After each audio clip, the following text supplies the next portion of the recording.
Sou o Thiago, e fiquei muito feliz com o convite do professor Marcos para novamente vir, né, falar para vocês. Não eram vocês da última vez, era outra turma, mas enfim. Bom, eu preparei uma apresentação para vocês. Eu vou começar aqui. Espera aí. Tá aqui.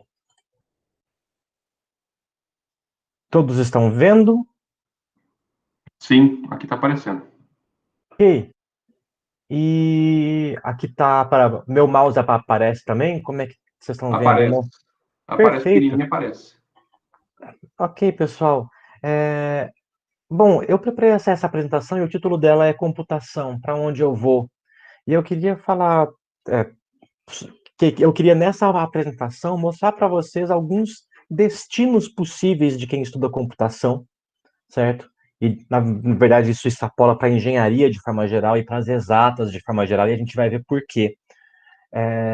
E no fim dessa palestra, eu queria que a gente tivesse, assim, eu queria que vocês soubessem, o que eu queria que vocês aprendessem nessa palestra é quais são os dados que nós temos hoje para saber o que é relevante para a gente aprender para o futuro, ok?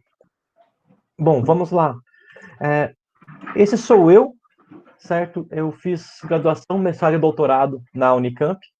Depois eu fiz um pós-doc no NICS, que é o Núcleo Interdisciplinar de Comunicação Sonora, né?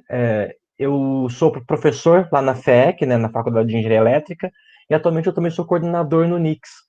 Se vocês quiserem saber mais sobre a minha pesquisa, pode entrar aqui nesse site, DCAFE Unicamp BR/Tio Tavares, e quem quiser me enviar um e-mail, fica à vontade também. Esse é meu e-mail, ok? Isso vale também para quem for ver essa palestra gravada. Perfeito? Vamos lá. Eu acho que a grande dor do currículo de engenharia, no ponto de vista do aluno, e eu sei disso porque eu fui aluno, né? Quer dizer, para que tanta física, tanto cálculo? É muito legal, mas quem que vai me pagar para eu calcular uma derivada? E isso é uma questão muito relevante. Claro, a gente pergunta, né? A gente, como aluno, a gente pergunta. E uma resposta típica é que todo conhecimento é útil, o que é verdade. Por outro lado, todo o tempo investido em ter mais conhecimento é o melhor investimento para esse tempo. E isso depende de outros fatores. Por exemplo, todo conhecimento é útil, mas ninguém está aqui estudando literatura anglo-saxã no curso de engenharia, certo? Quer dizer, são coisas que têm a ver com engenharia. Por que essas coisas têm a ver com engenharia e não outras? Por exemplo, se você faz um curso de estatística, você aprende estatística mais profundamente do que um engenheiro típico. Por que a gente parou nesse ponto e não em outro ponto, certo? E eu queria falar sobre um caso típico de aplicação, que é o que eu vivo dia após dia, que é o machine learning, que é o aprendizado de máquina, que é algo que está super em alta hoje. A gente está vendo o Google trabalhar com isso, o Facebook, etc. O mundo está girando em torno de machine learning. O motivo disso é que tem teoremas muito poderosos que regem o comportamento de sistemas de aprendizado de máquina, ok? E para trabalhar com machine learning, se você quiser trabalhar com machine learning, isso aqui é um pequeno hall de coisas que, para começar, você tem que saber isso aqui. A álgebra linear.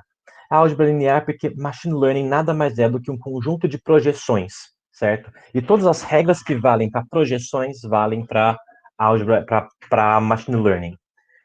Você vai precisar de saber lidar com bancos de dados, porque em machine learning você lida com muitos dados.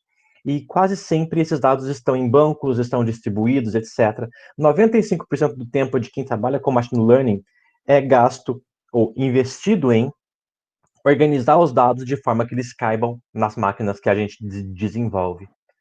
Também você vai trabalhar com gradientes, porque machine learning trabalha especificamente, ou não especificamente, mas tipicamente, com otimização de sistemas através de calcular um erro, e você calcula o gradiente do erro em relação a cada um dos parâmetros do seu sistema. E aí você vai e dá um passo que permite melhorar os parâmetros do seu sistema em relação àquele erro. Você também vai ter modelos de mecânica que trabalham junto com os gradientes para fazer a sua otimização. Você também vai programar e usar estruturas de dados muito. Porque, de repente, você vai ter um montão de dados e vai ter que organizar e acessar aquilo lá de alguma forma. Você vai ter que decidir se você vai usar uma tabela hash, se você vai usar um heap, se você vai usar uma fila. E se você não souber lidar com isso, seu sistema vai demorar tanto para ser implementado que não vai mais adiantar tê-lo, ok? Mas o mais importante de tudo é que você vai ter que conseguir fazer análise de situações problema. Porque você vai ter que entender o que é uma entrada do seu sistema e o que você quer que seja uma saída. Veja, isso é capacidade de fazer modelamento matemático. Isso você pode pegar seu curso inteiro e tudo vai estar correlacionado a isso, ok? Claro que isso é uma resposta que é super tecnicista, porque talvez você fale, mas eu não quero trabalhar com machine learning, eu quero desenvolver jogos, ou eu quero desenvolver aplicativos web, aplicativos Android, assim por diante. E aí essa resposta deixa de valer. Claro que para fazer jogos você tem um outro conjunto de coisas que você devia saber. Para fazer aplicativos Android é outro conjunto de coisas, e assim por diante. Bom, educação nem sempre vai em linha reta em direção àquilo que você vai aplicar. O que eu quero dizer com isso? Todo mundo aqui fez ensino fundamental. Eventualmente, uma coisa que muitas pessoas fazem no ensino fundamental é pegar um feijão, colocar no algodão e ver que cresce um pezinho de algodão. Eu não sei se vocês fizeram isso, mas eu fiz e foi uma coisa bem interessante. Veja, eu nunca trabalhei com agropecuária. Isso realmente foi, assim, tecnicamente irrelevante. Porém, quando a gente trabalha com educação, a gente está pensando em como você vê o mundo, certo? E de repente agora eu sei que quando eu coloco um feijão no algodão, cresce uma plantinha, ok? E eu sei disso porque eu vi isso acontecendo. Eu vi o que é ter cuidado com uma planta, certo? Eu vi o que é ficar triste quando o experimento acaba e a professora joga fora todos os algodões com as plantinhas que você gostava. O que é ver o mundo? Veja, quando a gente é uma pessoa, seres humanos, né, quando a gente nasce bebê e a gente sabe basicamente chorar e mamar, certo? A gente reclama quando tá com frio, reclama quando tá com dor, reclama quando tá com fome. Tipicamente são essas coisas que você nasce sabendo fazer. O resto são coisas aprendidas, certo? E quando você está numa escola, você está num processo de educação, você está aprendendo coisas. Quando você aprende coisas, você modifica um pouquinho as coisas que você consegue enxergar no mundo. Veja, você só tem uma opção na vida, que é ver o mundo com os seus próprios olhos e com o seu próprio cérebro. Como funciona você enxergar um problema? Você recebe informações, sinais do mundo, com seus olhos, seus ouvidos, seu tato, você sente cheiros, você sente gostos, certo? Você tem essas maneiras de sensoriar o mundo e de alguma forma você interpreta aquilo lá, certo? Você faz sentido daquilo. O que isso quer dizer? Você sente um cheiro e fala, isso parece com aquele cheiro que eu senti em tal situação, então me lembra tal coisa. Isso é você fazendo sentido do que você viu, ok? Claro que para você falar, olha, isso é cheiro de queimado, parece que alguém, eu não sei como é aí em Araras, mas aqui em Campinas tem muitas plantações de cana por perto, de vez em quando o pessoal queima. É, e, e a gente fala, poxa, tá um cheiro de queimado, acho que estão queimando cana de novo. Para você saber disso, você teve que saber, em algum ponto, que as pessoas queimam plantações de cana. É, isso quer dizer que para cada relação que você faz, você tinha que saber alguma coisa antes, certo? O que quer dizer que quando você não consegue saber o que está acontecendo, você começa a fazer relações cada vez mais brutas, até que em algum momento você começa a ignorar as coisas acontecendo. E um exemplo que eu adoro disso é o seguinte: é, tem uma grande iniciativa de levar crianças do ensino fundamental para ver orquestras. Sempre que você faz isso, é importante você fazer uma palestra antes, explicando: olha, esse aqui é o trompete, esse aqui é o violoncelo, esse aqui é o fagote. Porque a partir disso, as pessoas conseguem saber o que é que elas estão ouvindo, e não mais uma massa de sons, ok? Então você consegue dividir ali, falar, olha, agora entrou o fagote. Aí você pode dizer, eu gosto ou não do fagote, ou aprecio ou não isso daí, etc. O que quer dizer que quando você começa a aprender derivadas físicas, etc., na verdade você está refinando a sua capacidade de enxergar problemas no mundo, ok? Você está refinando a sua capacidade de enxergar problemas. É, por exemplo, olha, eu acho que esse sistema aqui deu erro, mas deu erro é uma coisa muito genérica. Talvez ele tenha dado erro porque você programou algo errado. Talvez, não sei se vocês já fizeram isso em cálculo, mas talvez você tenha caído em um ponto do seu sistema que a derivada diverge, ok? E aí isso aí dá um super problema numérico no computador. Bem, enfim, e talvez você esteja fazendo uma proposta que viola as leis da entropia. E aí então você fala, pela termodinâmica é impossível essa proposta funcionar. E é por isso que você não pode, por exemplo, inverter um motor, fazer ele virar um gerador e depois usar essa energia para alimentar o próprio motor, que isso viola as leis da termodinâmica, ok? E por isso não temos moto contínuo e por isso temos um problemão para lidar energeticamente nesse país, ok? Mas veja, isso tudo é para dizer que muito do seu conhecimento é para você conseguir analisar as coisas do mundo que você enxerga, tá certo? Isso, na verdade, se vocês quiserem, eu vou recomendar um livro depois. Esse cara, o Edgar Morin, ele fala sobre pensamento complexo. E as ideias que giram em torno do Edgar Morin e de outros autores, né, sobre esse tipo de pensamento é o seguinte: você, o que você sabe sobre o mundo vai mudar o jeito que você vê o mundo. Por exemplo, se você vê uma partida de futebol sem entender nada de futebol, você vai ver, nossa, ele chutou mesmo essa bola. Agora, se você entende de futebol, talvez você enxergue aquela imagem ali e fala, olha, se aquele atacante tivesse corrido pela direita, talvez essa jogada desse mais certo, ok? Também, quando você vê o mundo, isso muda o que você sabe sobre o mundo. Claro, porque, voltando para o futebol, você vê uma jogada e você entendia muito, e de repente alguém fez alguma coisa que era surpreendente. E aquilo em você vai te dizer, ok, então dava para fazer desse jeito também. E que bom, entende? Ok, então veja, você interagir com o mundo é uma grande troca, certo? E há esse problema. Como que eu posso participar do mundo? Tá bom, é uma grande troca, mas tá bom, só que a gente vive num mundo em que é capitalista, eu quero um emprego e eu adoro ver o mundo, e o mundo é lindo, mas eu gosto de pagar o meu aluguel também, ok? E o nome disso é integração, tá certo? Vamos lá. E em computação, eu não sei se vocês já passaram por isso, mas na minha turma de computação a gente tinha uma piada interna que era o seguinte: quem estudou computação vira especialista em tudo. Porque de repente a gente acha que consegue fazer um programa que resolve qualquer problema. E isso absolutamente não é real, certo? E a gente vai chegar lá nos motivos de por que isso não é real.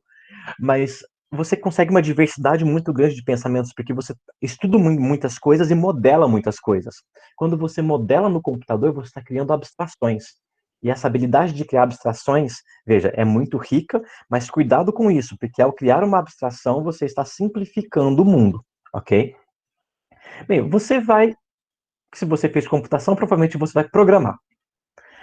Programar o quê? Mas programar como? E o mais importante, programar para quem? Certo?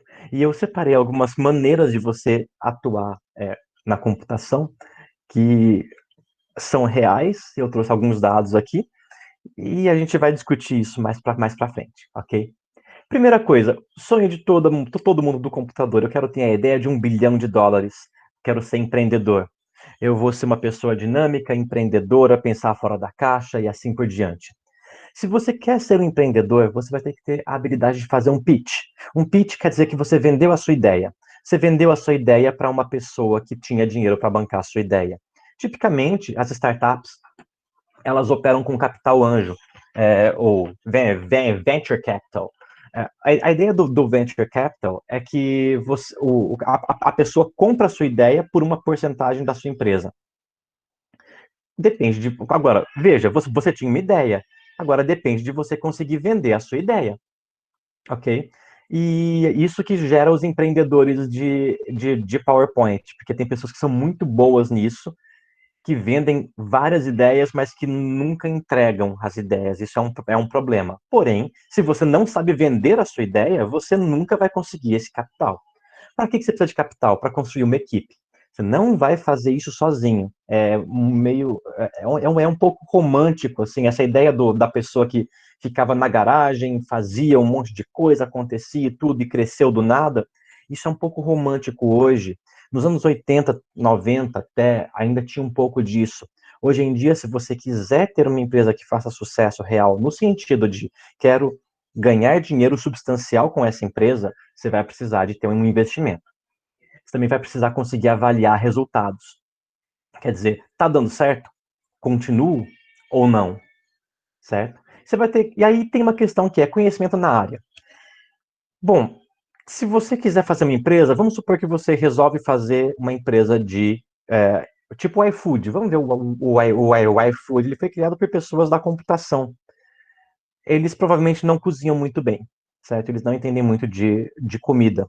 Porém, eles conseguiram encontrar um ramo da logística que eles resolvem muito bem, que é a pessoa está em casa e conhece só alguns restaurantes. Se eu tivesse acesso a muitos restaurantes, você pagaria R$ 1 para saber de mais restaurantes possíveis para você fazer o seu pedido? Possivelmente sim, ok?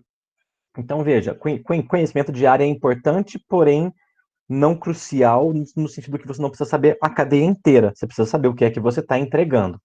Não adianta você tentar montar uma mineradora se você nunca minerou, ok? Bom, e aí tem a parte não tão boa disso. 90% das startups fecham, e na verdade 50% não passam dos 5 primeiros anos. O que quer dizer que, sim, é muito legal ter a ideia de US$ 1 milhão, mas não é fácil, ok? As suas chances são bem baixas. Na verdade, 90% das startups fecharem é um dado que é bem possível de analisar. Por exemplo, a turma de vocês está com 13 pessoas aqui. Se cada um de vocês abrir uma startup diferente, de acordo com essa estatística, as chances estão de que alguém vai dar certo, ok? Então, quer dizer que em termos de país, a coisa boa seria que todo mundo abrisse uma startup, porque startups geram muito emprego, geram muita tecnologia e assim por diante, ok? E o motivo de startups falharem é que elas não identificam a necessidade do mercado. Ou seja, você está tentando vender areia na praia, de algum jeito. Startups, aí você chega e fala, eu tive uma ideia muito legal, o pessoal de machine learning é cheio disso também. Eu tive uma ideia muito legal que usa machine learning para fazer tal e tal e tal e tal, e você resolveu muito bem um problema que não é um problema de ninguém, certo? Tem não sei se você se lembra do Vine, o Vine fechou mais ou menos por isso. Eles não se encaixaram bem no mercado, ok? E eles foram substituídos pelo TikTok, que fez a mesma coisa que o Vine em termos de serviço, mas de um jeito que se encaixa no mercado, ok? Então, nem sempre é porque a ideia foi ruim, às vezes a sua análise de mercado que foi ruim. Eu queria trazer aqui um exemplo que é o Spotify. As finanças do Spotify são abertas, certo? E deixa eu mostrar para vocês o que está acontecendo. Que é de quarter. Quarter é de um período de 3 meses, é um quarto de um ano, ok?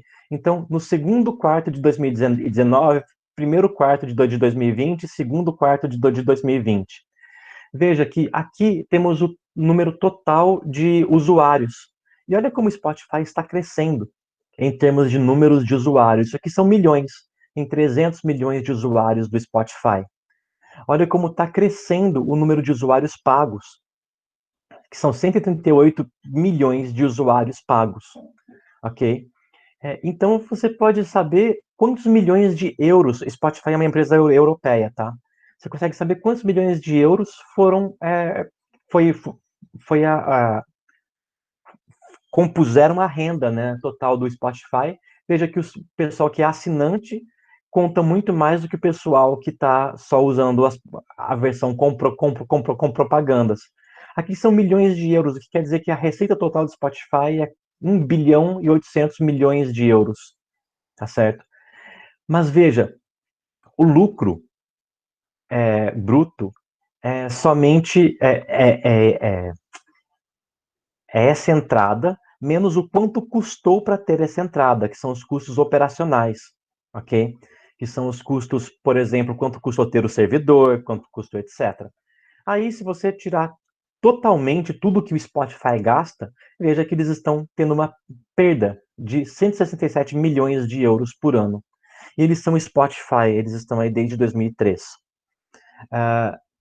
167 milhões de euros num quarto de ano, certo? Veja que para você ter 167 milhões de euros de prejuízo e querer continuar, quer dizer que você tinha um investimento, né, de venture capital muito robusto. Então, sim, Spotify é muito legal, todo mundo está usando, tem um monte de podcast, mas, por outro lado, nem sempre isso dá lucro de fato, ok? Então, é possível que no futuro dê mais lucro. Claro que aqui a gente está entrando em uma crise, certo? A gente está entrando numa crise do Covid, você vê como a, a, a, o prejuízo aumentou bastante. Mas é possível que no futuro melhore, ou não, talvez, não sei. É difícil prever o futuro, ok? Bom, se você não quer mais ser empreendedor porque você não tem 160 milhões de euros para gastar, talvez você queira ser um consultor. O consultor é uma pessoa que é paga para solucionar problemas pontuais. Tipicamente tem empresas de consultoria, né, que são muito boas em tipos de consultoria e assim por diante. O consultor propõe soluções para alguma coisa. É assim, senhor consultor, eu tenho um problema que, por exemplo, meu sistema de clientes aqui, ele tá lento, e eu não sei por quê. E aí você, consultor, vai ter que ver um sistema que está lento e se virar para propor uma solução, ok? Consultor, quais ferramentas que um consultor usa? Todas. Por quê? Porque eu não faço a menor ideia do que está acontecendo. Se você estiver dando uma consultoria só em sistemas corporativos, talvez você se especialize um pouco nisso. Mas, se você estiver indo para sistemas físicos, sistemas de medição, de sensoriamento, você vai ter que saber as leis da física que estão atuando nesse seu sistema, ok? E tem consultorias em várias áreas de atuação. Problema de consultoria, é muito difícil alguém entrar, né, nessa área. Tem pessoas que entram via empresas de consultoria, mas você ser um consultor, pessoa física, que é conhecido por dar consultoria, para isso você tem que fazer seu nome e saindo da faculdade, ninguém é confiável para isso, ok?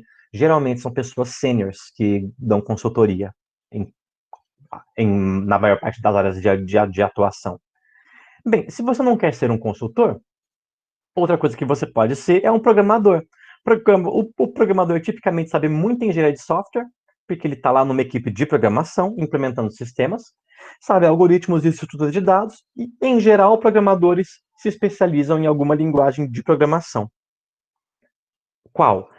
Depende e, geralmente, você sabe mais de uma, só que você é muito bom mesmo em alguma delas, certo? Que é a que usam na empresa. E eu vou chegar lá, tem uma diversidade muito grande de linguagens de programação para você aprender. Se você quiser ser um programador mais moderno, você vai saber os frameworks modernos, por exemplo, em JavaScript. Até 3 anos atrás tinha o Node.js, atualmente isso já está mudando. É, C++ também está tendo upgrades nas linguagens e assim por diante. Hoje em dia a gente tem computação em nuvem, por exemplo, com o serviço da AWS, da Azure, da Watson, certo? E a gente tem bancos de dados distribuídos, porque, veja, a gente está lidando com muitos dados hoje em dia, então não dá para ter tudo em um computador só. Então as pessoas distribuem esses dados em vários computadores e você começa a lidar com bancos de dados que estão em vários computadores. Isso é muito mais moderno, ok? Bom, vamos lá. Se você quiser, você pode ser também analista de sistemas. Aí você vai dar manutenção em redes, em servidores. Você vai programar um pouco, mas tipicamente você vai dar manutenção nos sistemas que já existem, certo? Isso é muito importante. Por exemplo, a analista de sistemas, dentro disso está a pessoa que você liga quando a sua internet cai, certo? Ou quando o banco de dados da faculdade cai, é essa pessoa que é acionada, certo? E tem pessoas que dão plantão, tem pessoas que não dão plantão. Ah, já fiquei sabendo também, assim, só de pessoas que empreenderam em análise de sistemas, montaram uma empresa de internet que vendia serviços a varejo mais barato do que as grandes redes, e assim por diante. Veja, a programação está aí também, certo? Hoje em dia, muita gente vai para a área de ciência de dados, que é uma área que está sendo muito falada.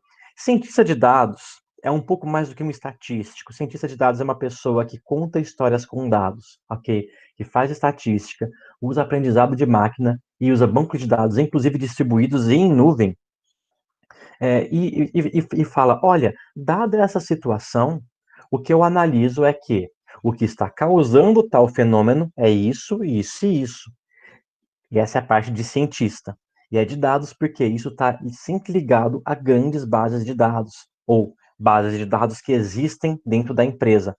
E o cientista de dados vai ter essa função de falar: olha, todo mundo acha, por exemplo, que as pessoas usam o iFood porque é mais fácil. Mas, na verdade, de acordo com esses dados, as pessoas estão usando o iFood porque é mais barato. Por exemplo, só usam o iFood quando tem desconto. Entende? Então, esse tipo de coisa é que cientistas de dados fazem. Cientistas de dados podem trabalhar em empresas pequenas, médias, grandes. Eu vou chamar o iFood de uma empresa média. Também o Quinto Andar é outra empresa que é muito baseada em dados. É, essas empresas precisam de dados para saber para onde que elas vão. Grandes empresas também usam ciência de dados. Facebook, Google. Google já usa ciência de dados antes de se chamar ciência de dados, né? Porque ele já trabalhava com dados há muito tempo. Mas, em geral, o Google não toma decisões que não são baseadas em dados. No Spotify também tem um problemão de ciência de dados, que é como é que eu recomendo músicas para os meus usuários? Como é que eu melhoro a experiência dos meus usuários recomendando música? Ninguém sabe essa resposta ainda. Até porque eu não sei dizer para vocês, eu já trabalhei com recomendação de música, eu fico achando que músicas são recomendadas com sucesso porque quem recomendou foi o seu melhor amigo. E você, ao ouvir a música, se relaciona com o seu amigo, não com a música. Eu fico com essa impressão, mas também não tenho nenhum dado que mostre isso, ok? Então talvez o Spotify prove que eu estou errado daqui a pouco, no futuro. Hoje em dia também existe o UX Designer. UX é de User Experience, de experiência de usuário. Veja, não é interface de usuário, é experiência. Quando você trabalha com experiência de usuário, você vai fazer uma pesquisa dizendo o que é que está acontecendo que meus usuários estão insatisfeitos com a minha interface. Vou dar um exemplo sobre isso. Talvez vocês já tenham tentado jogar um jogo de aplicativo de celular, mas era tão confuso saber todas as opções dele que você não conseguiu jogar e falou: não estou afim de aprender. E isso é um problema de UX, ok? Você quer tornar o seu aplicativo usável, porque já pensou se você está lá no seu iFood e era tão mais fácil você pôr no Google restaurantes em Campinas que entregam, ou em Araras que entregam, que é, é, que ninguém quis usar o seu iFood.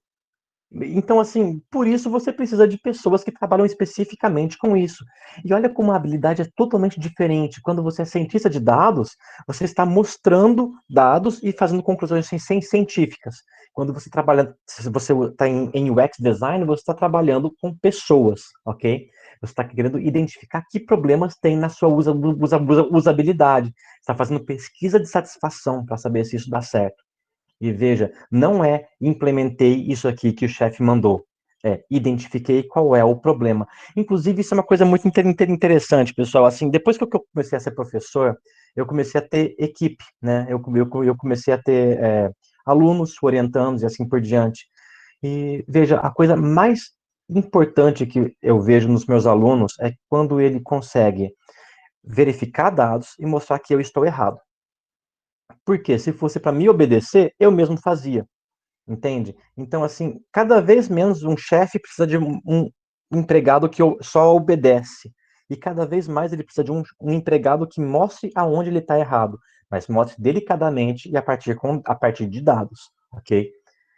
Vamos lá. Também temos sistemas embarcados, que estamos aí na área de microcontroladores, eletrônica, sistemas digitais. Hoje em dia está super em alta IoT e agora estamos migrando para os sistemas cyberfísicos. Os sistemas, veja, IoT era um sonho. Vou contar a história inteira. Sistemas embarcados começaram a ser definidos como sempre que eu coloco um computador em qualquer coisa que não seja um desktop, ok? Só que isso começou a ficar trivial, porque hoje em dia todo mundo tem um celular, e um celular é bem um sistema embarcado, é outra coisa, é outra categoria. Ficou trivial você ter um computador no seu micro-ondas, porque ficou trivial você ter um computador na sua cafeteira para ela te acordar de manhã com um café quentinho. Então, coisas foram sendo feitas. Passaram então a pensar em IoT, que é a internet das coisas. Ou seja, tudo vai ter acesso à internet. Só colocar internet num dispositivo não quer dizer que você fez IoT. IoT significa que você usou a internet para alguma coisa relevante. Exemplos. Não sei quantos de vocês tocam guitarra, mas uma coisa muito legal que fizeram há um tempo atrás e que nunca deu certo. E eu já vou dizer por que também. É uma pedaleira de guitarra que ela baixa os efeitos da internet. Então você pode fazer o seu e compartilhar na internet. Isso nunca deu certo. E eu não sei por quê, porque eu achava essa ideia sensacional. Eu, como guitarrista, achava isso sensacional. O que aconteceu foi que isso é muito difícil de usar para um usuário de guitarra médio, certo? Só as pessoas que gostam muito de ficar tunando efeitos de guitarra têm essa disponibilidade de entrar na internet, baixar efeito e assim por diante. Outro problema é que no mercado de guitarras e música, nome faz muita diferença. E eu vou falar sobre isso. Por exemplo, um pedal de distorção da Boss, que é um dos mais famosos, o circuito que tem lá dentro é muito simples, mas ele é da Boss, ok? Ele tem um ou outro detalhe que é realmente meio... a caixinha é robusta, é bonita e etc. Mas todo mundo quer aquele efeito da Boss. As pessoas não querem um efeito personalizado. Isso em média, ok? Talvez também, por favor, provem que eu estou errado, porque esse mercado de música é muito legal de trabalhar. Bem, enfim, foram fazendo IoT. E a ideia, assim, o sonho era a sua geladeira te enviar uma mensagem dizendo que falta leite. Isso, para mim, iria ser genial. Ok, foi tendo IoT, sensores. Hoje em dia, a IoT está muito ligado a simplesmente você ter uma rede local, por exemplo, com as câmeras da sua casa de segurança ligadas em rede local. A gente tem o Google Home, que ajuda nisso também. Mas atualmente estamos indo para esses sistemas cyberfísicos. Sistemas cyberfísicos, a ideia é que o sistema tem uma representação cyber digital modelada que é equivalente a uma representação física. Isso serve para, por exemplo, você trabalhar com cidades inteligentes, para trabalhar com modelos de realidade aumentada e assim por diante, ok? Então, sistemas embarcados têm essa ideia. Se você quiser trabalhar com sistemas embarcados, você vai precisar saber sobre microcontroladores. Isso envolve você saber sobre é, arquiteturas, programação, Linux embarcado é uma ótima coisa para você saber também. Temos também eletrônica, né? Assim, se você quer lidar com sistemas embarcados, é bom você saber um pouquinho de eletrônica e saber sobre como funcionam os sistemas digitais também é muito útil para quem trabalha com sistemas embarcados. E também tem pessoas que simplesmente vão para outras carreiras. Tem um monte de colegas que foram trabalhar em banco, consultorias não ligadas à computação e etc. Porque a computação dá habilidades que são transferíveis para outros mercados, especialmente o pensamento analítico. Ok? Essa capacidade de olhar um problema e montar um modelo sobre como esse problema funciona. Ok? Também a questão da matemática e os modelos estatísticos. Também isso entra muito, isso é muito bem visto, porque, veja, vamos supor que você é um analista de um banco, um analista financeiro. O que você precisa é traçar um monte de modelos matemáticos não ficar confuso com isso e dizer, dado esse resultado, esse empréstimo vai ser autorizado ou não, ok? E programação em problemas corriqueiros, como, por exemplo, tem muita gente que ainda é paga para fazer Ctrl+C, Ctrl+V em tabela do Excel, ok? Se existe isso, esse tipo de tarefa vai ser substituído por alguém que fez um script em Python que resolveu isso que fez a tarefa de um mês em um segundo, ok? Então, esse tipo de coisa também é muito útil. Ok, vamos lá. E é claro que eu fui buscar o salário médio em São Paulo, ok? Não sei se vocês já conhecem esse site, se chama Glassdoor. Ele te dá, entre outras coisas, o salário médio de vários tipos de profissões, ok? E eu fiz essa busca para São Paulo, a busca em reais, ok? Bom, vamos lá. Cientista de dados, consultor, analista financeiro, UX designer estão aqui com os salários mais altos. E veja, isso é média. Sendo média, quer dizer que tem gente acima e tem gente abaixo, tá? Então, cientista de dados é o maior salário de todos. Tá aqui, em média, 7 mil e pouco, tá certo?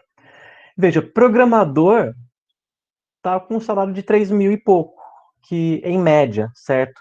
O que é ok, mas não é 7 mil e pouco, ok?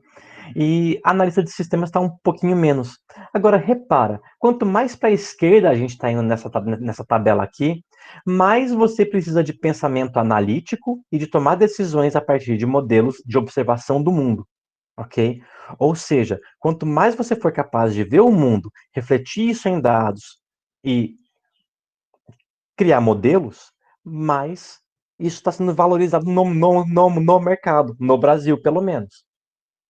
O que quer dizer que quando você aprende na física que a termodinâmica funciona de tal e tal jeito, na verdade você está refinando a sua capacidade de pensar o problema, certo? Que é isso que está levando a esse aumento do salário de cientistas de dados, ok? Ou seja, quanto mais você sabe pensar sobre o problema, mais você ganha. Quanto mais você só implementa, menos você ganha, ok?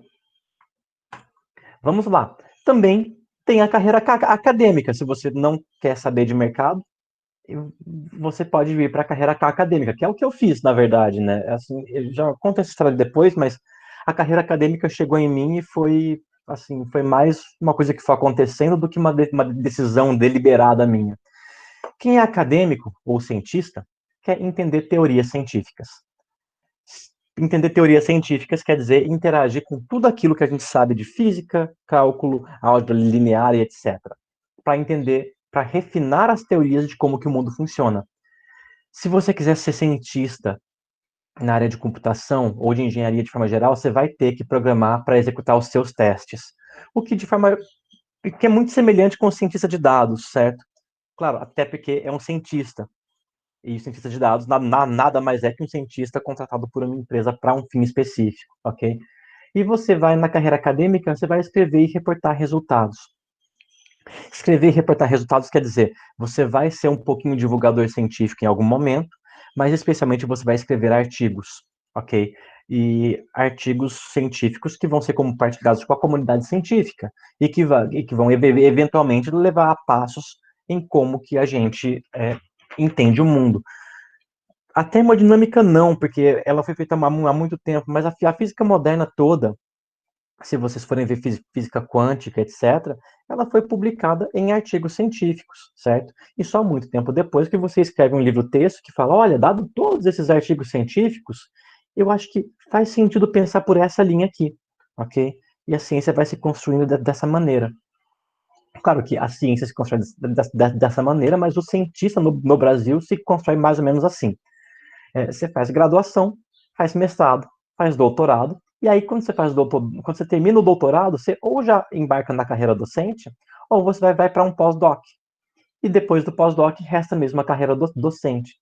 Mas veja, a qualquer momento, existe a possibilidade de você sair e voltar para a indústria, ok? Cada vez mais difícil, especialmente no Brasil, vagas para pós-mestrado ficam muito difíceis porque o Brasil não tem o costume de fazer pesquisa de desenvolvimento no âmbito privado. E veja, é o costume, não quer dizer que não exista. Existe, mas é bem pouco, tá? Em, em comparação com o número de pessoas qualificadas para isso. O que quer dizer que quando você tem doutorado, você está overqualified. Tem uma pergunta aqui. São muitas as empresas que procuram cientistas de dados? Sim, são, e eu vou chegar lá. Sim, cientistas de dados é uma coisa muito procurada hoje, está em crescimento, por sinal. Bom, enfim, doutorados e pós-doutorandos têm o costume de gostar muito da própria pesquisa, né? E isso acaba indo de encontro ao que a indústria hoje no Brasil precisa. Tem muita gente da carreira docente que volta para a indústria também. O motivo é o motivo de tudo. Na verdade, as pessoas vão para a indústria em geral buscando salário e progresso de carreira, né?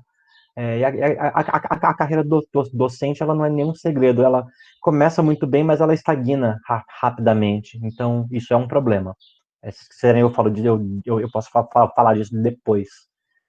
Vamos lá. Também tive amigos que tiveram destinos bastante inusitados. Tive uma colega que virou monja budista, um outro que virou advogado, um que virou médico, um que virou contador da República, um que é fotógrafo.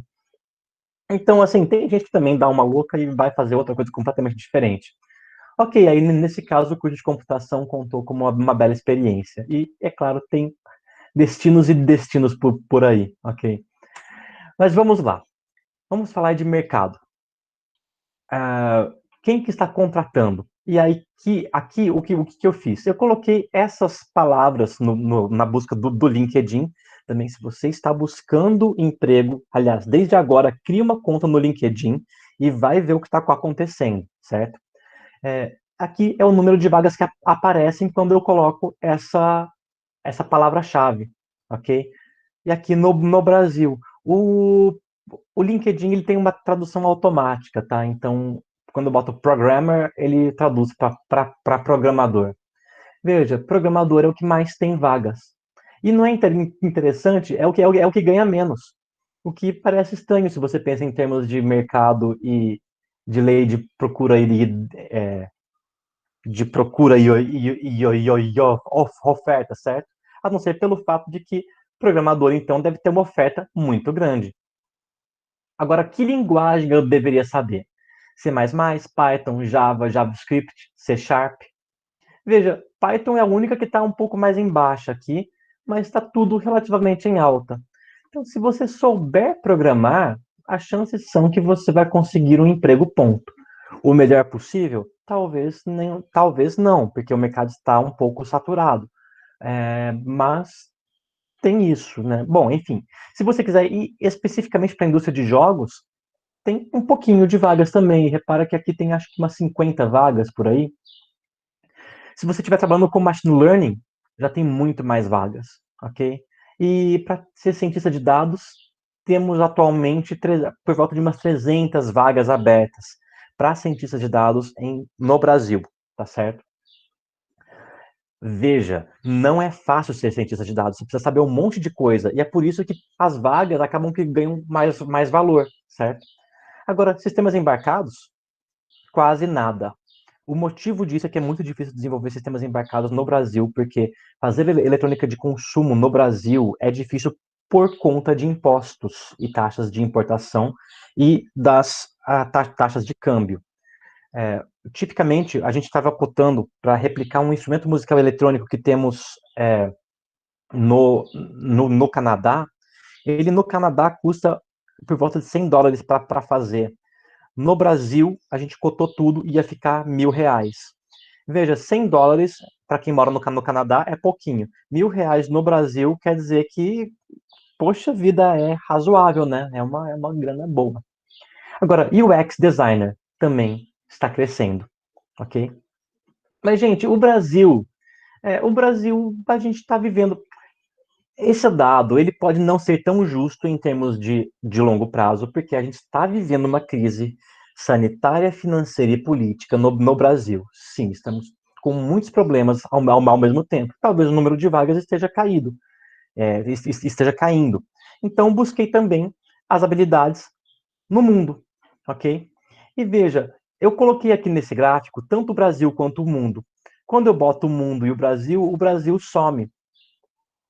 Porque é tão pouquinho. Olha só, para se você quer ser um programador no LinkedIn, ao redor do mundo tem 170 mil vagas disponíveis. Quer dizer, se tem 170 mil vagas e a sua chance de conseguir um emprego era 0,1%, se você quer dizer que vai ter uma vaga para você no mundo, ok? Então tem esse monte de de vagas de programação. Veja que Python continua um pouquinho mais em baixa, mas Java no mundo também está um pouquinho mais em baixa. Também Game Developer no mundo não está tão em alta assim, certo? Tem poucas indústrias de jogos. Vou falar sobre isso um pouquinho. A indústria de jogos. Veja, por que você joga um jogo? Quantos jogos você conhece? Sabe que diariamente são submetidos 1.500 jogos novos para o App Store da Apple. 1.500 jogos novos por dia. Você quer fazer um jogo novo, você vai ter que ser melhor que 1.499 jogos por dia. É muito difícil isso, ok? Então, assim, a indústria está realmente meio saturada aqui, em termos de vagas. Agora, Machine Learning está em alta. Data Scientist também está em alta, veja, 40 mil vagas. Perdão, tem 40 mil vagas. E veja como sistemas embarcados fora do Brasil tá igualzinho Data Scientist. Porque sistemas embarcados fora do Brasil quer dizer você trabalhar, por exemplo, na Boss fazendo headphone, quer dizer você trabalhar fazendo celulares, quer dizer você trabalhar fazendo câmeras, que isso não existe indústria disso, de P&D, desses tópicos no Brasil, por vários problemas, ok? E UX Designer continua em alta, ok? Gente, e esse gráfico não está muito bom, porque os dados do Brasil somem. Então, o que eu fiz? Eu peguei isso daqui, botei e tirei o log 10 disso tudo. Por quê? Porque aí meu gráfico fica assim. Agora, meu gráfico significa, cada vez que eu pulo 1, eu multipliquei por 10 o número de vagas, ok? Então, vamos ter uma ideia das magnitudes das diferenças. Para programador, eu tenho 100 vezes mais vagas se eu for para o mundo, ok? Então, quer dizer, eu tinha aqui é 10 vezes isso, aqui é 100 vezes. Então, eu tenho mais de 100 vezes mais vagas no mundo do que eu tinha no Brasil. A coisa fica mais drástica ainda em sistemas embarcados. Olha como tenho quase 1.000 vezes mais vagas fora do Brasil do que no Brasil, ok?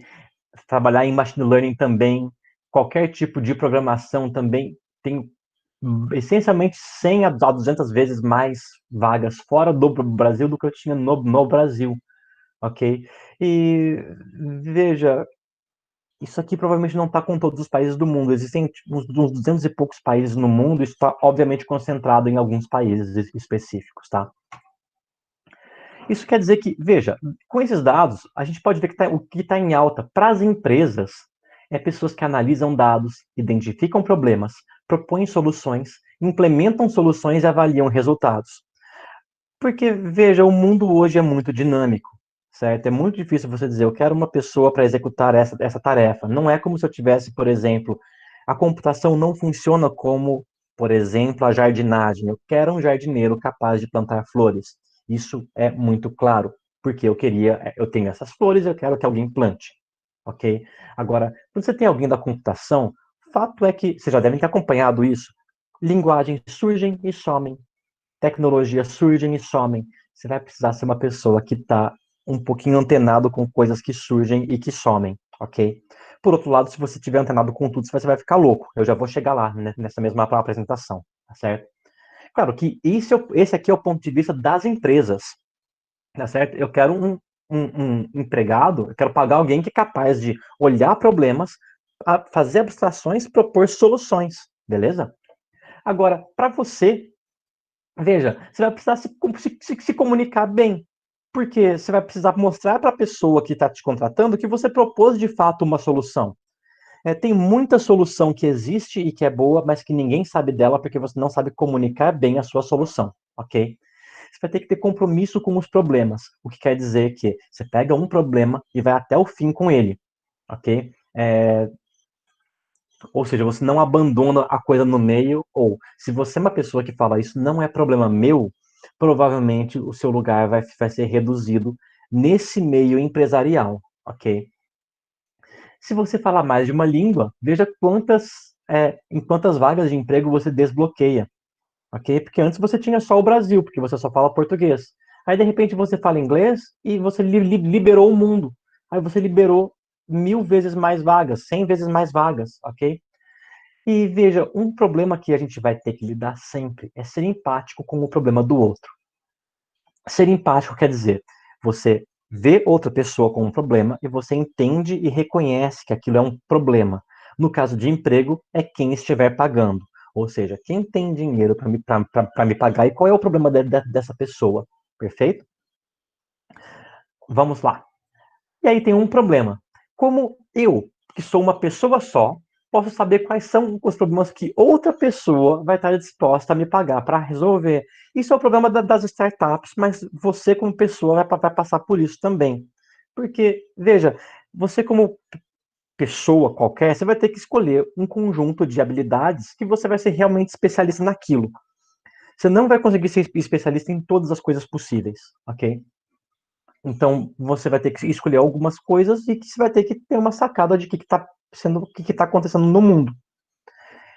E tem um problema. Você só pode ver o mundo através dos seus olhos e do seu cérebro. Ok? Você só pode ver o mundo interagindo com ele de uma forma. Então, veja, aí então você tem o problema da educação. Ok? Ao ter esse problema, desculpa, e o problema da educação você vai aprender um monte de coisa, aquilo serve não para você aplicar diretamente, mas para aquilo transformar o jeito que você encara as coisas, ok? Transformar as coisas que você é capaz de ver, tá certo?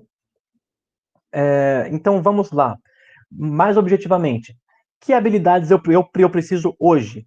Hoje, 16 de setembro de 2020. A solução para isso é muito simples. Você entra no LinkedIn e digita lá na busca o emprego dos seus sonhos. Ok? Aí então você verifica na descrição do emprego quais habilidades você precisa. Aí você faz um índice e fala: olha, eu preciso saber isso, isso, isso e isso. E aí você estuda e treina, e estuda e treina.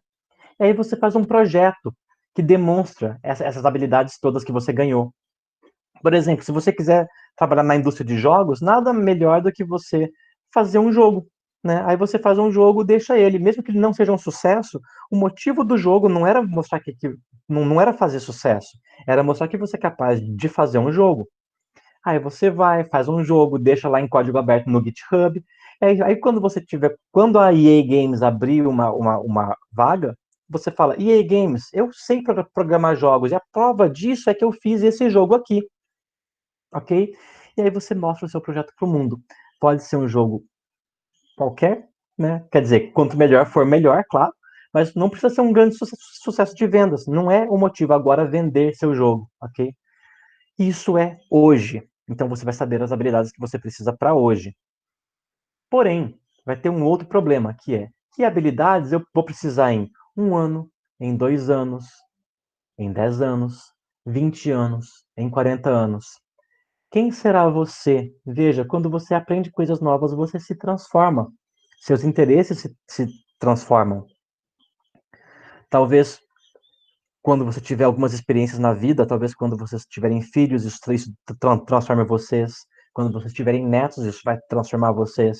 Quando vocês tiverem algum grande sucesso na vida, isso vai transformar. Um grande insucesso também vai transformar vocês. Quem será você daqui a 40 anos? E a verdade é que ninguém consegue fazer a menor ideia. Como vai estar o mundo daqui a 40 anos?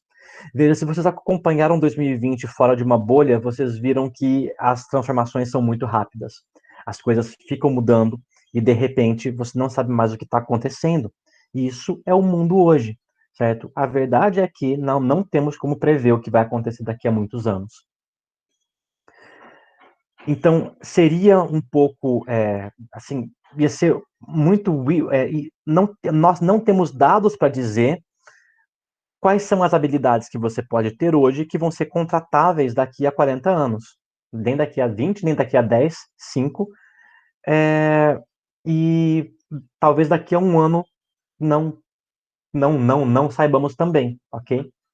Agora, alguns conhecimentos são perenes, outros são passageiros, tá certo? Vou falar sobre Fortran.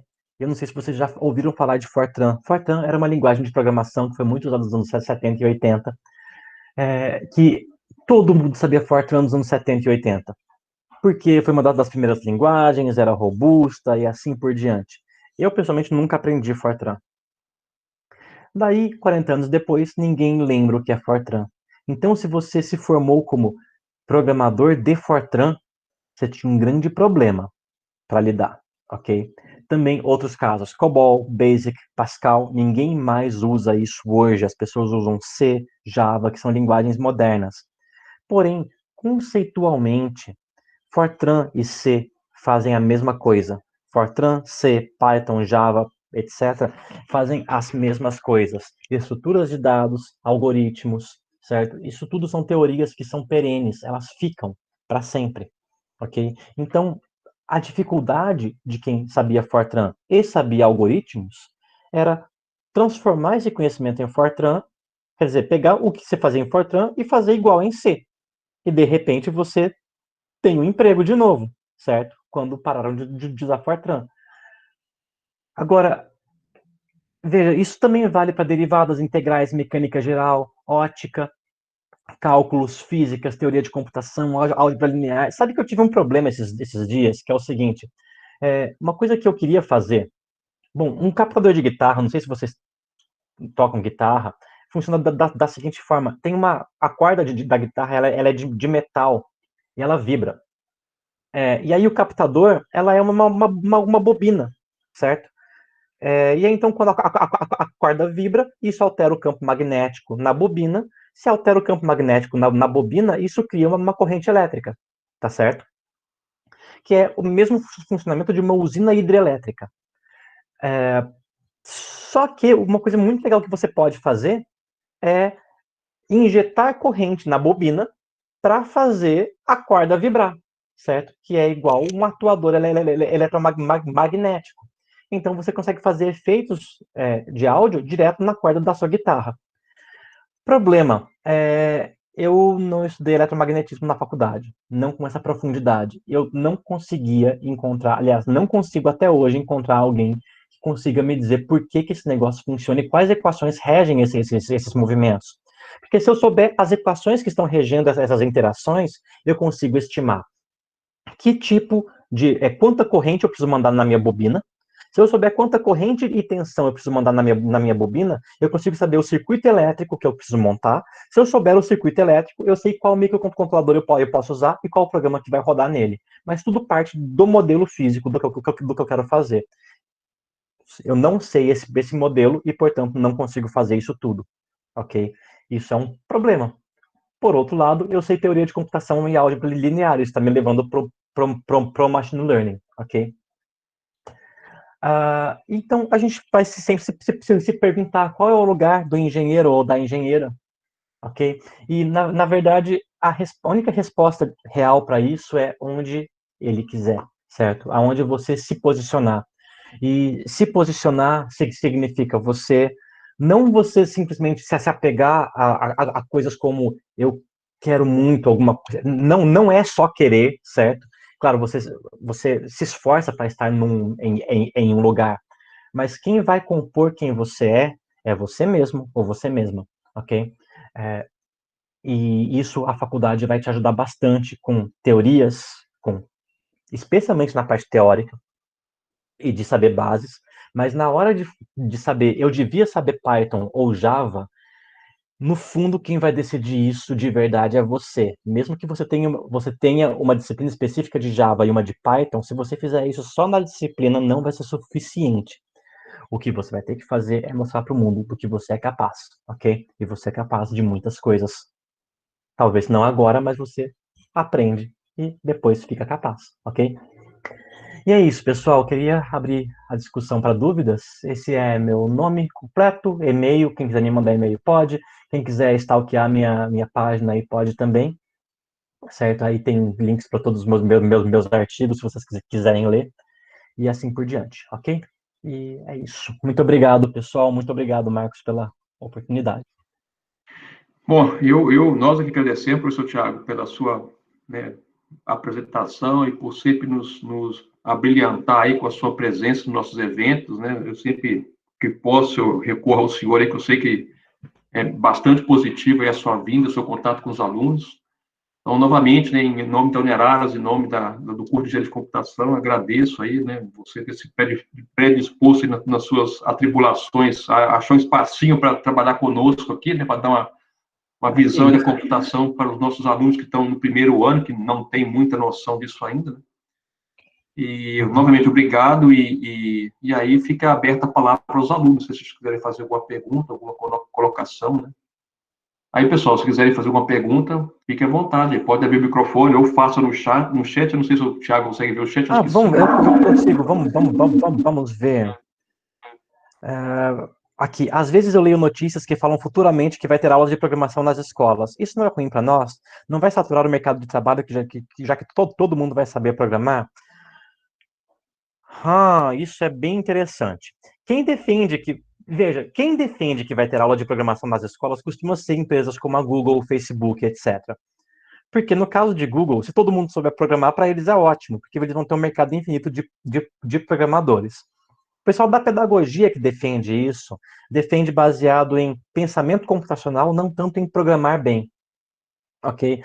Por exemplo, você pensar em um algoritmo, pensar assim, vou fazer uma receita, então eu preciso de, quebrar ovos, dois, colocar ovos na frigideira, e assim por diante. Em termos de pensamento lógico, isso é muito positivo. Eu acho difícil que isso leve a uma saturação de mercado. Mas porque assim, programar bem é um negócio que você não consegue fazer com 10 anos, certo? Assim como escrever bem, certo? Que nem a gente aprende a escrever com 7 anos, 6, 7, 7, 8 anos. Isso não está levando a uma saturação no mercado literário. O mercado literário está saturado por outros motivos, ok? Agora, realmente, eu sou um péssimo analista de mercado também. Eu sou funcionário público exatamente porque eu sou horrível com isso. Então, talvez seja bom não acreditar tanto nisso que eu falei, sabe? Assim, porque também existe algumas pessoas que querem regulamentar o mercado de computação, né? Para assim, para ser obrigatório ter diploma para exercer a profissão. A maior parte das pessoas da computação não querem, porque não faz muito sentido isso. Então, eu acho que não vai saturar o mercado, não. Mas, de novo, eu já fui muito surpreendido com questões de mercado que eu totalmente não soube analisar bem. Mais dúvidas, pessoal? Eu tenho umas perguntas aqui em cima, mas são muitas empresas que procuram cientistas de dados, né? Então, Sim, eu falei disso lá atrás, né? Sim, aham. são, e atualmente são, no Brasil, são. Opa! Peraí. Atualmente no Brasil são exatamente 300. Hoje, certo? Mas esse é um mercado que está crescendo.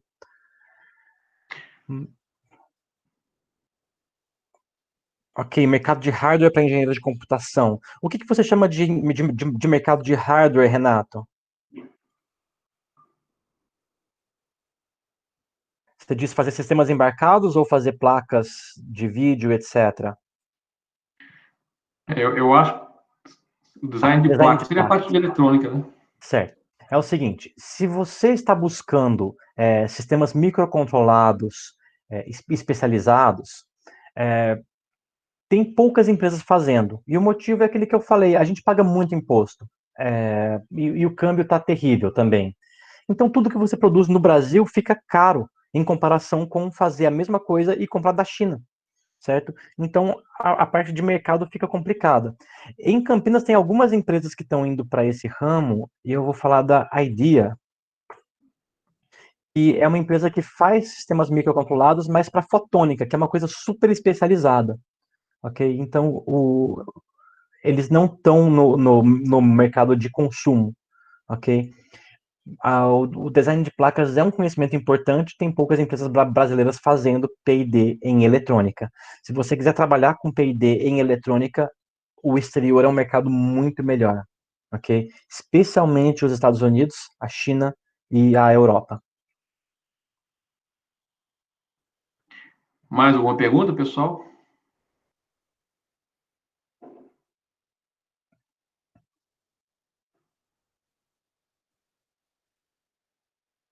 Bom, eu vou fazer um pouco para o professor Thiago. O nosso curso, né, nós acabamos de mudar a grade agora para atender as novas DCN do MEC, que pede 10% da carga horária do curso como atividade de extensão, né? Uhum. Que nos deu muito trabalho para mexer nessa grade e autorizou, né, até 40%, com exceção de medicina, né, 40% de qualquer curso ser disciplinas à distância, né, o chamado EAD, né? Uhum.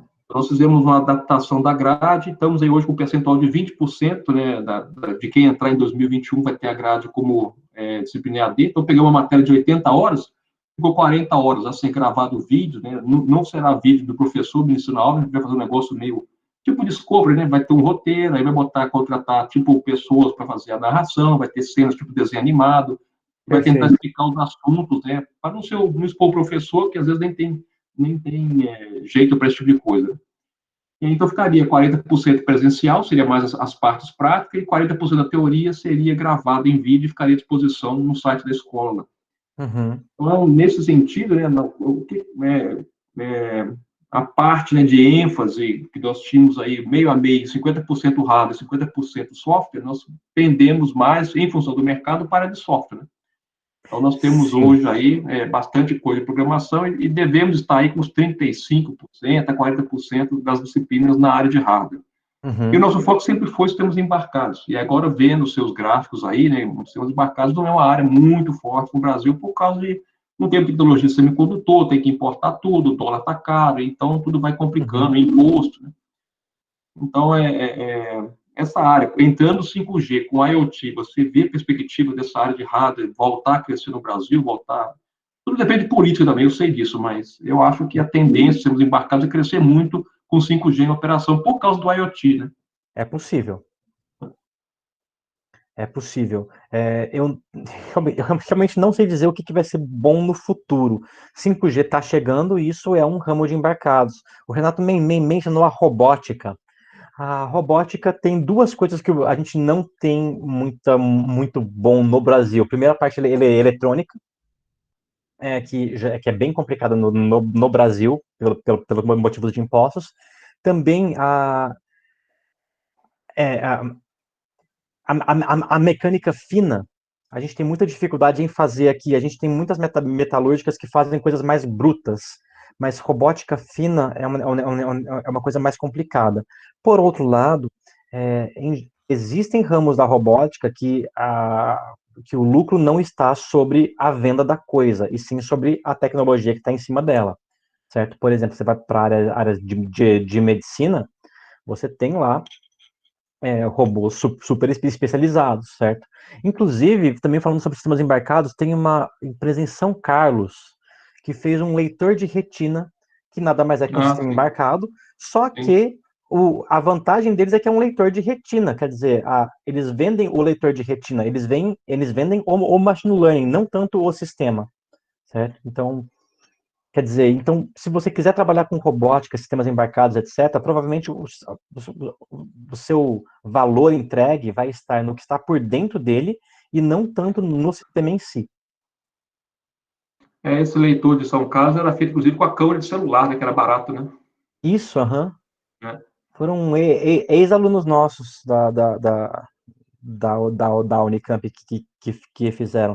O pessoal da Boston Dynamics realmente muito interessante. A gente aqui tentando fazer o robô andar para frente, com duas rodinhas, eles fazem, o robô deles está fazendo parkour, né? Então é um negócio realmente interessante. Esse pessoal é muito forte nessa parte de robótica aí. Sim. Mais alguma coisa, pessoal? Que o senhor acha que o Brasil pode ser, daqui a uns anos, um forte concorrente nessa área de tecnologia em geral? Pois vejo que nos últimos anos surgiu diversas empresas brasileiras que estão em tremendo crescimento, como, por exemplo, a CIT. Vamos lá, Luiz. Sim. Bom, já estive no exterior, já trabalhei um tempo. Eu fiz doutorado de sanduíche no Canadá.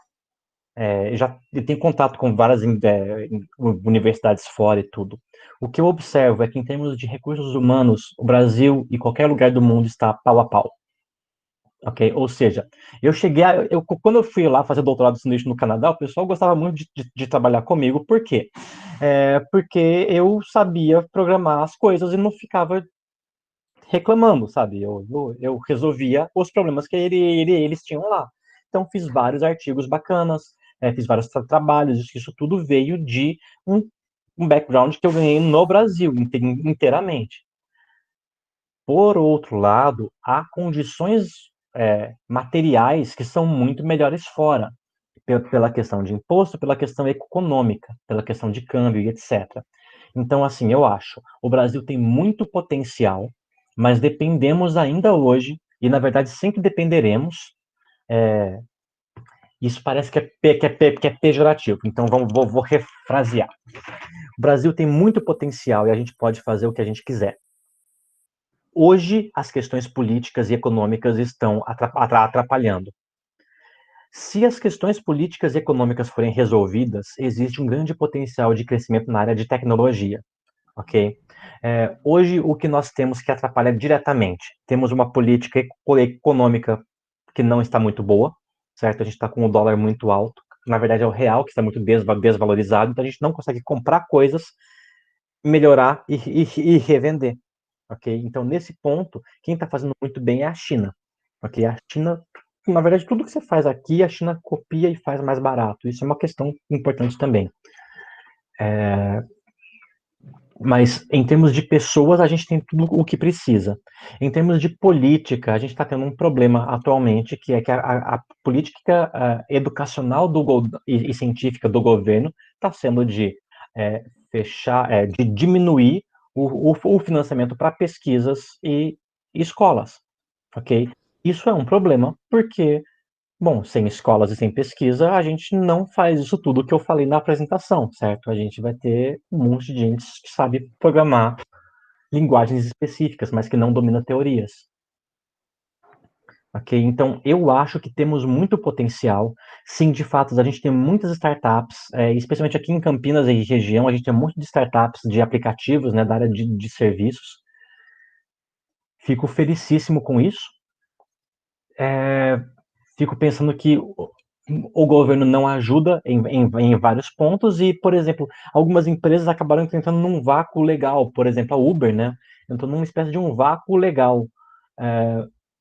Tecnicamente fazendo uma coisa que é proibida, mas que não é proibida, ou que mas que estava ignorando porque estava uma situação muito ruim. Enfim, eu acho que sim, temos potencial de crescimento muito grande. Inclusive, a América do Sul e a Índia são os lugares que mais têm startups, porque tem muita oportunidade para empreendedorismo. Acho que uma coisa que me faltou na minha formação foi a capacidade de sair lá fora, olhar o problema de outra pessoa e simplesmente resolvê-lo, certo? Por exemplo, hoje em dia a gente tem agricultura familiar. Assim, aqui em São Paulo a gente tem muito agribusiness, mas em muitos lugares tem agricultura familiar. E ter pequenas estações meteorológicas bem baratinhas para essas pessoas poderia ajudar bastante, certo? Para dizer, olha, a água o solo está muito pouco úmido, ou coisas assim. Automatizar coisas, por exemplo, a ordenha de vacas para tirar leite, né? Se isso for automatizado, isso é uma coisa que pode gerar muito valor também. Temos oportunidades em turismo. Eu estive em Macapá no começo do ano. Macapá é uma cidade muito legal, e se vocês tiverem oportunidade, vão conhecer a Amazônia de forma geral. É um lugar que tem muito potencial turístico, mas que é pouco explorado. Então, eu concordo, a gente tem muito potencial e, de uma certa forma, as coisas que vão explorando esses potenciais são, parece que, pequenos pontos, né, que vão surgindo. Eu acho que a gente precisaria de ter uma política econômica e educacional e científica que dá uma sustentação para isso ser sustentável. Nos anos 80, o Brasil também teve um boom forte de desenvolvimento. O que aconteceu nos anos 90 foi que tivemos a retração disso tudo por políticas é, econômicas inadequadas a isso, ok? Nos Estados Unidos, embora o pessoal fale muito, a maior parte do financiamento de pesquisa pura e aplicada vem da NSF, que é a National Science Foundation, certo? Que é como se fosse o CNPq deles, ok? Então, de fato, você tirar a NSF, sem a NSF, por exemplo, você não teria internet, você não teria. O que mais que foi feito? A NASA também é estatal, certo? Enfim, a presença do Estado na tecnologia é absolutamente importante, porque quando você está numa empresa, claro, você não quer falar. Não sei se vocês já passaram por isso, mas assim, tem alguns teoremas, por exemplo, ou técnicas matemáticas como a transformada de Laplace, por exemplo, que foram desenvolvidas no século XVII e que só foram achar uma aplicação no século XX. Empresa nenhuma vai te pagar para você desenvolver um negócio que potencialmente vai ter uma aplicação daqui a 3 séculos. Claro, porque a empresa quer um lucro agora. Então, é uma questão estatal você chegar e falar, quero desenvolver coisas que podem ter aplicações ou não, mas pode ser agora ou pode ser daqui a muito tempo, certo? O que está acontecendo hoje é que está tendo uma certa pressa das instituições de pesquisa para que toda pesquisa esteja ligado a uma patente, o que não é muito realista.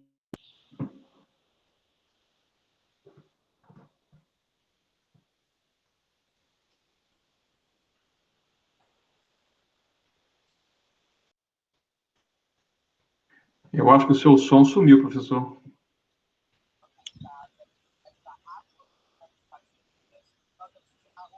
Alô? Voltou o som, não?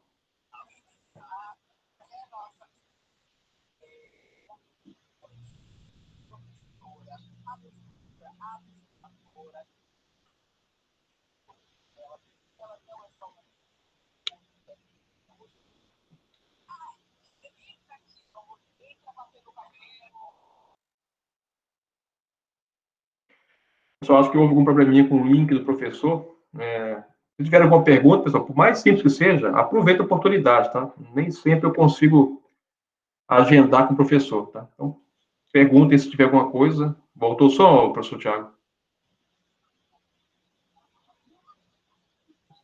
Continua sem som. Está começando a fazer um ruidinho aqui.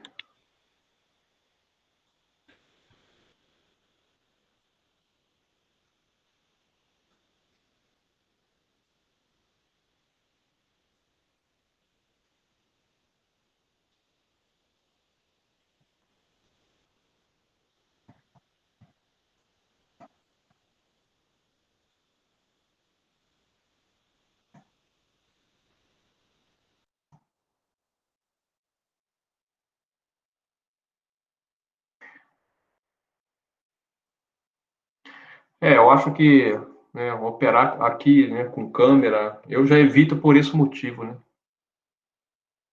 Então, talvez seja o caso dele aí. Embora isso depende muito do seu link, né? Alô, alô? Melhorou. Oh, Voltou. perfeito. Então, assim, o que eu estava dizendo é que não é possível ter um desenvolvimento sustentável de pesquisa e desenvolvimento sem uma política governamental que acompanhe, certo? Então, assim, nos Estados Unidos a gente tem os exemplos, a gente tem internet por uma política governamental, o homem chegou à Lua por uma política governamental, Hoje em dia, muita pesquisa é feita pela National Science Foundation, né? Enfim, então, sim, a gente tem muito potencial humano, não temos as condições políticas e econômicas que favorecem. Então, o que tem acontecido? A gente tenta fazer assim mesmo e surgem coisas muito legais. A gente também tem um outro problema que é a fuga de cérebros, que nem eu estou aqui apresentando para vocês e dizendo, olha, tem 100 vezes mais emprego fora do país do que no país. Quer dizer, vocês são cérebros também. Então, se vocês decidirem sair do país, é um problema um problema pro país, não para vocês, né? Assim, individualmente. Mas se todo mundo que é formado resolver sair do país em busca de mais emprego, a gente vai ter um país que não tem ninguém formado, não tem mão de obra qualificada, ok? E essa questão aí de fuga de cérebro tem acontecido muito na área de Pessoal, computação, né? A área de computação tem levado muita gente para fora do Brasil. Inclusive, Marcos, em eu não Anápolis ouço tem. você. Você tá falando? Eu estou falando.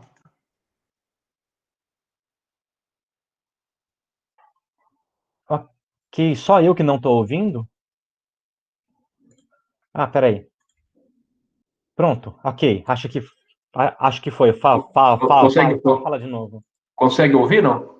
Ouço. Ah, Agora eu ouço. sim. Então, eu estava comentando sobre essa questão da fuga de cérebro, que eu até comento com os alunos para investirem no inglês desde o começo do curso, né, porque isso é uma coisa importante para a área de tecnologia, até para, né, no futuro, se porventura a situação financeira do país piorar, o que a gente espera que não aconteça, ele ter condição de, né, poder procurar alguma coisa fora. E nós temos um caso aí de um aluno nosso que foi para a Noruega, né, e ontem, no dia de ontem, ele mandou para mim um WhatsApp perguntando se eu não tenho mais alunos, né, que entendam de Java, JavaScript, que dominam inglês para mandar para lá, porque lá na Noruega estou procurando gente nessa área aos montes, e o norueguês não se preocupa mais com essa área, porque o norueguês tem um padrão de vida tão bom que eles geralmente vão para cursos mais fáceis, eles vão para cursos não da área de tecnologia, e aí eles têm uma carência muito grande da área de engenharia, tanto a Noruega, a Suécia, a Finlândia, né? Porque Exato. o pessoal de lá não quer fazer curso nessa área. O pessoal quer fazer curso em outras áreas mais, teoricamente, mais fáceis, né? Então, o país atingiu um nível tão grande de sofisticação, né, de bem-estar social, que as pessoas não querem mais ficar dando murro em ponta de faca, entre aspas, aí, né? Então, Sim, essa questão de fuga de cérebro é uma questão importante mesmo. sim. Pessoal, mais alguma pergunta? Então, aparentemente, estamos com um problema de estabilidade na internet. A minha também. Eu já não ponho muito câmera, porque eu tô no Wi-Fi dentro do meu escritório aqui. E se eu clicar a câmera, vai travar tudo, né? Então, Uhum. eu preciso cabear a minha internet. Meu riff de guitarra favorito? Poxa, difícil escolher um só, cara. Puxa, pode ser a introdução do Paranoid do Black Sabbath, mas eu não vou tocar aqui ao vivo, não, porque a minha guitarra ela tá desfigurada nesse momento. Exatamente porque eu ia fazer o meu incrível, minha incrível bobina. E veja, isso é um problema, né? Eu comecei a montar lá a minha guitarra, eu ia fazer uma bobina com um atuador e tudo. E aí então eu descobri que eu não sabia o que, que eu precisava de colocar de corrente, bateria, etc. Aí o projeto ficou parado até alguém me ensinar a fazer. Então é isso. Mas já existe isso funcionando? Um equipamento semelhante a esse? Sim, existe, é o Hernandez Sustainer, que também tem o eBow. Nossa. Mas veja, eu não queria simplesmente. Inclusive, o eBow tem o circuito disponível online. Só que eu não queria copiar o circuito, eu queria fazer o meu, né? Que eu queria descobrir como é que faz. Porque daí eu colocava um modulador PWM na entrada e começava a tocar na, na, na, na, na própria corda. É quase o mesmo processo daqueles sintetizadores que se você vem com a música programada, ele toca sozinho, né? Então, o pessoal. Exato, exato. É bem por aí. Na verdade, é o mesmo princípio físico do alto-falante. Só que o alto-falante tem uma resposta em todo o range de frequências. E a guitarra, ela filtra nas frequências que ela toca, né? É. Pessoal, mais alguma colocação sobre a computação? E, Tiago, só uma dúvida, né? Eu sou da área de eletroeletrônica, não sou da computação propriamente dita, né? Então, eu falei para eles, passei alguns vídeos sobre a computação quântica, né? Você acha que isso um dia vai ficar factível? Que hoje em dia tem alguns protótipos funcionando, a IBM tem um protótipo, que a Google também tem, né?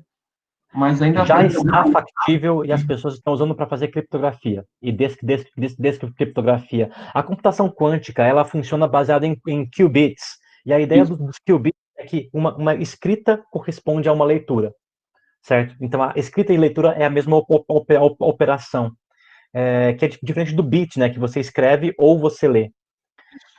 No qubit, toda operação é reversível no domínio quântico. Então, se você conseguir fazer um algoritmo quântico que replica a sua criptografia, você consegue reverter. O que é interessante, porque as criptografias fortes hoje, de muitos bits, elas funcionam baseadas na premissa de que vai levar milhões de anos para você conseguir fazer a volta.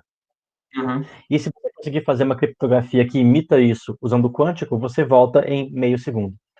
Certo? Então, aí você quebra todas as seguranças de banco que existem até hoje. Então, tem pessoas trabalhando com computação quântica já. No Brasil, não temos ainda, mas sim, já temos pessoas trabalhando com isso e está sendo bem interessante. Então, eu passei para eles uns 3 ou 4 vídeos, um da IBM, um um centro de computação que tem em Petrópolis, né, que é o centro de computação, que tem um supercomputador lá, que é referência, né, um professor lá Uhum, que palestra sobre isso aí. uhum. Mas o hardware em si para processar isso aí, né, usa temperatura ultra baixa, né, para poder conseguir fazer essas operações aí, nesse nível aí, né. Então, Sim, não é um negócio que vai ficar viável, né, a curto prazo para o usuário, digamos, normais, como nós aí, né. Geralmente é mais pesquisa hoje em dia, né? sim. E aplicações do estilo mainframe. Por enquanto é isso. Mas, de novo, Marcos, as pessoas às vezes dão saltos absurdos no desenvolvimento e me surpreendem demais. É uma coisa que eu É. fiquei muito surpreso, por exemplo, é que o iPad fez sucesso. Eu não entendia para que o iPad ia servir um dia, mas o iPad foi um grande sucesso. Quer dizer, então, Mas enfim. o iPad foi sucesso para as pessoas que não são usuários de computação, além de programação. É usuário por usuário. É uma Sim, pessoa como minha mãe, por exemplo, que não entende a computação, fica ali clicando na telinha, acha interessante, tem lá um joguinho, uma figurinha, né?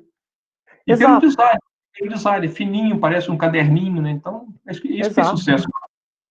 Então, veja, ele não ganha pelas features, ele ganha pelo design, o que é muito, Exatamente. muito legal Essa como era uma modelo grande, de aliás, negócios. tônica da Apple, né? Eles lidam com design, né? E lançaram o MacBook Air, que é ultra fino, né? Fez um sucesso, né? Só não fez mais sucesso porque o preço é ultra caro, né? Sim, no Mas Brasil é factível se manter nesse mundo. então, tem Ultrabook de R$ 20.000, então é um negócio absurdo, né? Mas se fosse um preço mais baixo, venderia muito mais, né? As pessoas vão pelo design, né? Isso é não Sim, sei se é uma coisa do ser humano ou do brasileiro, né? Isso vale para carro, né? Porque o cara compra um carro A e não compra o carro B, se o carro B é mais econômico. Por causa do design, né? sim, design Então, faz parte também. E veja, às vezes o problema da pessoa era realmente o design, era resolvível pelo design. Às vezes não era que a pessoa queria programar mais, às vezes ele só queria alguma coisa bonita que você clicasse ali e ela te mostrasse, ela ligasse pro seu filho, por exemplo. E às vezes é isso mesmo. então, a programação em si, né? A parte de programação, isso no Brasil, né, em função até do mercado aqui ser mais promissor nessa área, o Brasil tem tido bastante aluno, o nosso curso de engenharia na área voltada para a computação tem bastante aluno. Mas como esse aluno Uhum, que disse, lá como o país atingiu, o caso da Noruega, né, atingiu um nível de estratificação social muito grande, o uhum, pessoal de lá quer fazer curso nessa área, porque acha muito difícil, né? Então eles vão para outras áreas. Já é o caso da Índia, do Brasil, os países chamados terceiro mundo, né, que tem muita dificuldade em colocação no mercado de trabalho, em criação do mercado de trabalho. Então, qualquer área que desponta com bastante oportunidade, tem bastante aluno. Então, a computação nas engenharias hoje eu até falo para os alunos, né? Além de ter um mercado promissor no futuro, é uma área forte a nível de Brasil, né? Isso sim, explica talvez por que a medicina é tão concorrida no Brasil, porque eu não conheço médico desempregado, né? Então, isso aí leva sim. muita gente a fazer medicina, né? Isso é real e, na verdade, o Brasil é muito grande, muito diverso E cada região, cada micro-região vai ter um tipo de problema diferente, e um tipo de disponibilidade de recursos diferente. Então, gente, assim, passeiam pelo Brasil, assim, um dos meus sonhos românticos é botar uma mochila nas costas e passear pelo Brasil resolvendo problemas, sabe? Que se estivessem das pessoas ali, locais. É isso. Eu acho que, pessoal, mais uma pergunta, senão eu vou agradecer ao professor Tiago mais uma vez, né, por nos ter dado essa honra aí da sua presença na nossa aula de hoje aí, e deixar aberto aí ao professor Tiago, né, um canal de comunicação conosco, que puder fazer, né, para trocar aí experiências e ajudar, fazer uma ajuda mútua, né, contem conosco também, eu sei que nós, comparado aí com o que vocês têm de recurso na Unicamp, né, a gente não chega nem perto, né, mas a gente tenta com os poucos recursos nossos fazer o melhor possível, né? Então, a gente hoje mudamos a grade está bem atual, enquanto fizemos uma pesquisa de mercado para montar essa grade, né, e atender a DCN do MEC também. E aí, uma coisa que, infelizmente, foi inevitável foi essa questão aí das EADs, né? Isso já é uma diretriz do MEC, né? E só ficou de fora a medicina. Todos os outros cursos já estão autorizados a ter até 40% da sua grade, né, no formato EAD. Você pegar um curso de 5 anos, 40% são 2 anos. Então, você pode até 2 anos colocar tudo EAD, que o MEC vai referendar depois a formação. É uma coisa Sim. difícil, alguns, né, têm visão contrária, outros têm visão a favor, então depende muito do local que você está aí. Mas o tempo dirá, né, se isso é uma coisa que vai poder continuar, não vai continuar, então não vou nem fazer né, nenhum juízo de valor aí. Eu estou O EAD, apenas o seguindo E- as... o EAD, ele é realmente uma faca de dois gumes. Por um lado, ele dá acesso também, né? Assim, embora você não esteja presente, assim, tem pessoas que nem eu vou dar essa aula de pós agora, ela está em EAD por conta do regime emergencial. Quer dizer que eu tenho alunos que estão espalhados pelo país, que não Exatamente. viriam se fosse presencial. Então, de uma certa forma, você dá mais acesso, porém você tira algumas coisas que só davam para fazer presencialmente. É. Então, só o tempo dirá, né? Sim. Infelizmente, né? Felizmente ou infelizmente, não temos como fugir da realidade, a tecnologia está presente e é a tecnologia que está ajudando o mundo a continuar rodando, né, nessa pandemia, né? Estamos aqui conversando graças à tecnologia, as aulas estão continuando, bem ou mal, também nesse modo remoto aí, Uhum. mas o nosso curso, a gente sempre batalha para tentar, né, formar o melhor possível os alunos dentro das restrições que nós temos e colocar esse pessoal no mercado de trabalho, que é mais importante, né? Sim, Então, é. a gente faz toda a parte de... Por isso mudamos a introdução à engenharia, né, que antes era só... Até você participou das aulas no passado aí. Agora, aulas Uhum. são 4 aulas quinzenais, mas 2 primeiras são com a psicóloga e as 2 últimas com o professor da área, né, de computação, um convidado, o próprio coordenador, que no caso sou eu, né? Para quê? Uhum. Para ajudar a dar uma formação, adaptação esse pessoal que vem do ensino médio e tem muita dificuldade em entrar no ensino superior, né? Então, isso estava Uhum. dando muita evasão. Então, agora, a psicóloga trabalha com várias frentes aí para ajudar os alunos a se adaptar ao ensino superior e evitar, né, a evasão do primeiro ano, que era muito alta nas engenharias. Então, a Uhum. nossa grade aí até a grade que o pessoal que está agora assistindo aula com a gente também foi modificada em relação à primeira grade de 2000 e 2009, né? Foi a primeira grade do curso. Nós já sofreu umas 4, 5 alterações. E aí vamos ver, né, com o tempo aí, se essa questão do EAD, né, é realmente uma coisa viável ou vai ter que ser modificada, mas tem que aguardar um pouco ainda. Professor, De obrigado. fato, o Pode falar. futuro é uma grande caixinha de surpresas, né, Marcos? Não tem muito como saber, né? Eu que sempre tive aula, né, em sala de aula, com quadro, né, eu cheguei a pegar aquele retroprojetor aí da Unicamp, tendo aula com o professor da Unicamp aí, com retroprojetor, nem existia PowerPoint naquela época, estava começando a falar de PowerPoint. Eu terminei o mestrado em 97, né, era tudo com retroprojetor, né, a coisa mais moderna que tinha era o retroprojetor. Vinha com as Uhum. folhinhas brancas transparentes, punha no vidrinho lá e projetava na tela lá, né? Então, eu tive aula com muita gente aí nesse esquema e achava o máximo. Então, a coisa muda muito, né? Hoje você já usa vídeo do YouTube, já usa realidade aumentada, então tem muita opção hoje em dia, né? E Sim. aí vamos torcer para isso melhorar o ensino, que eu acho que é uma coisa que o Brasil precisa para poder, né, deslanchar, e além dos problemas políticos e econômicos, que são reflexos da má educação do país, né, a gente precisa mudar a nossa educação, né, as pessoas têm que, sei lá, mudar o jeito de ver o mundo, como você comentou no começo da sua palestra aí. Sim, exato. Passar a pensar no país como um todo e não pensar no eu, né? Então, o importante não é o que é bom para mim, o importante é o que é bom para nós, né? Para a sociedade, né? O que eu acho que é muito, o que eu acho que é muito do americano. O americano ele pensa muito no país, né? No coletivo, né? Nós não temos essa cultura de pensar no coletivo ainda. Eu acho isso. Uhum. Professor, muito obrigado aí pela sua Opa, apresentação. Tá? Estou à disposição de qualquer eu coisa. que agradeço. Muito bom. Pessoal, obrigado por terem visto. Também já vou aproveitar e fazer uma autopropaganda deslavada. Minhas aulas de EAD estão todas no YouTube. Vocês podem encontrar meu canal lá, tá? Se vocês tiverem alguma curiosidade, lá tem algumas aulas de som muito bacaninhas. Então é isso. É só procurar o Fernandes Tavares no YouTube e ver qual deles sou eu, porque tem um cara que é lutador de UFC, não sou eu, ok? Obrigado, Marcos. Obrigado a todos pela presença. Obrigado a você, Thiago. Muito obrigado, Abração. hein? Até mais. Tchau, obrigado. Tchau. Tchau. Pessoal, então, antes de a gente finalizar, eu deixei uma tarefa para vocês fazerem. Então, resumo, pessoal, eu vou tentar subir essa gravação, vou até parar a gravação, porque eu vou esquecer, espera um pouquinho.